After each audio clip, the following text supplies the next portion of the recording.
चुनाव आयोग पर हमले के बीच राहुल गांधी को मिल गया चाणक्य का साथ। कथित तौर पर फर्जी मतदाता सूची को लेकर चुनाव आयोग पर हमलावर कांग्रेस नेता राहुल गांधी को देश की राजनीति के चाणक्य कहलाने वाले एक बड़े नेता का साथ मिल गया है। ऐसे में सवाल उठने लगे हैं कि क्या अब राहुल गांधी आयोग पर अपने हमले और तेज करेंगे। दरअसल एनसीपी के प्रमुख शरद पवार ने राहुल गांधी के आरोपों को लेकर केंद्र सरकार पर निशाना साधा है।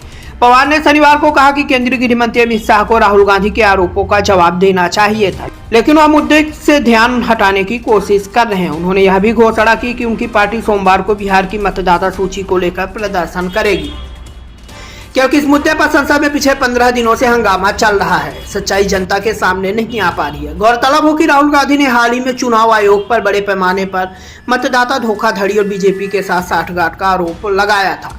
उन्होंने दावा किया था कि महाराष्ट्र और कर्नाटक में मतदाता सूची में हेरफेर की गई है, जिसके सबूत उन्होंने सार्वजनिक रूप से पेश किए।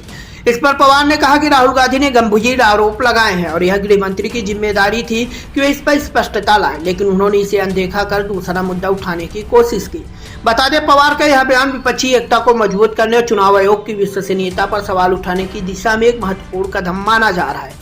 पवार ने बिहार की मतदाता सूची को लेकर अपनी चिंता जाहिर की। उन्होंने कहा कि पिछले 15 दिनों से संसद में इस मुद्दे पर हंगामा हो रहा है, लेकिन असली स्थिति जनता के सामने नहीं आ रही। यही कारण है कि हमें बिहार को लेकर आशंकाएं हैं। एनसीपी प्रमुख ने ऐलान किया कि उनकी पार्टी सोमवार को दिल्ली में प्रदर्शन करेगी, जिसमें बिहार की मतदाता सूची में कथित अनियमितताओं पर ध्यान केंद्रित किया जाएगा।